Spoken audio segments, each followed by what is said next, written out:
अंदाज बांधता येत नव्हता, पण तिकडे भाजपचे उमेदवार आघाडीवर दिसतात. आपण टॅली पाहिली तर महायुती 7 जागांवर आघाडीवर आहे, महायुती 3 जागांवर, तर इतर पक्ष एका जागेवर आघाडीवर दिसतात.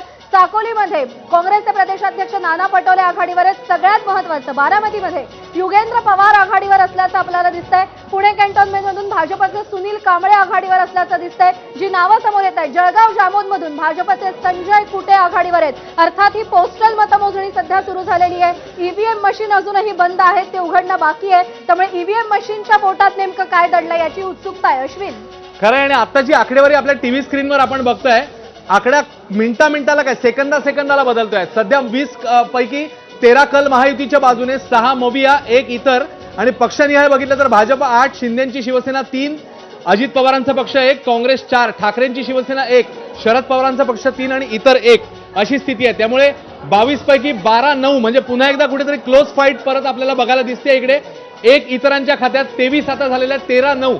त्याच्यामुळे प्रत्येक सेकंदाला ही अपडेट बदलते. कोथरूडमधून चंद्रकांत पाटील आघाडीवर. प्रज्ञा, कोथरूडमधून दुसऱ्यांदा चंद्रकांत पाटील निवडणुकीच्या रिंगणात आहेत. रत्नागिरीमध्ये शिवसेनेचे उदय सामंत आघाडीवर आहेत, विद्यमान आमदार आहेत. आणि भारतीकडे काही अपडेट आहेत, आपण भारतीकडे जाऊयात. भारती, खरं तर खूप वेगाने आकडे बदलतात आहे, वाढतात आहे. मी पूर्ण यादी आणलेली आहे, मी सांगू इच्छिते. नंदुरबार विजयकुमार गावित मी सांगितलेलं होतं, जामनेर गिरीश महाजन, बुलढाणा जिल्हा जळगाव जामोदमधून संजय कुटे, नागपूर दक्षिण पश्चिम देवेंद्र फडणवीस, अमरावती अचलपूर बच्चू कडू सध्या पुढे आहेत, कोपरी पाचपाखाडी विद्यमान मुख्यमंत्री शिंदे पुढे आहेत, कांदिवली पूर्व अतुल भातखळकर, जालना शिंदे गटाचे अर्जुन खोतकर, कोथरूड चंद्रकांत दादा पाटील आणि रत्नागिरी उदय सामंत. हे सगळे झाले महायुतीचे.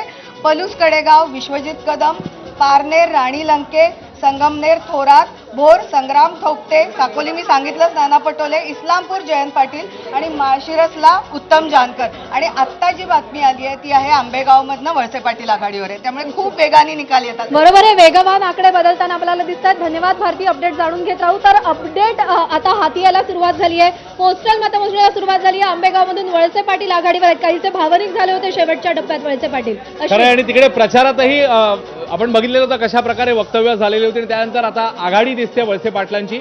इकडे अचलपूरमधून बच्चू कडू, तिकडे राणी लंके आघाडीवर आहेत.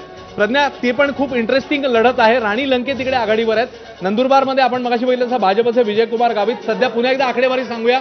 27 पैकी 15 महायुतीच्या बाजूने कल, 10 मोबियाच्या इतर 2 अशी सध्याची स्थिती. आणि या कलांमध्ये देखील सध्या भाजप पुढे आहे. भाजप प्लस 9 जागी हा कल जो आहे तो पुढे जाताना बघायला मिळतोय. शिंदेची शिवसेना 3, अजित पवारांचा पक्ष 3, काँग्रेस 4, ठाकरेंची सेना 2, शरद पवारांचा पक्ष 4, मनसे 1, इतर 1. त्यामुळे 29 पैकी 16, 11 आणि 2 अशी सध्याची स्थिती. आपण महाविकास आघाडीकडेही बघूया. पलूस कडेगावमधून विश्वजित कदम आघाडीवर आहेत, विद्यमान आमदार आहेत तिथले आणि एक खूप मोठं वर्चस्व त्यांचा त्या मतदारसंघावर आहे. परळीमधून धनंजय मुंडे आघाडीवर आहेत.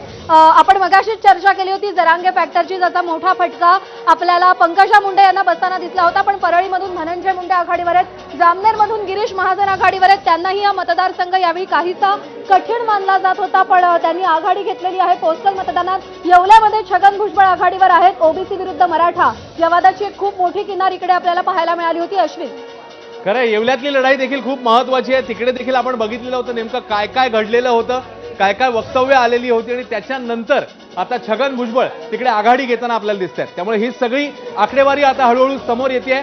31 कल आतापर्यंतचे पोस्टल मतदानातले समोर येत आहेत. 32 कल झालेले आहेत. महायुती 18, मोबिया 12, इतर 2, 18, 12, 2, आता 19, 12, 2 असं चित्र प्रत्येक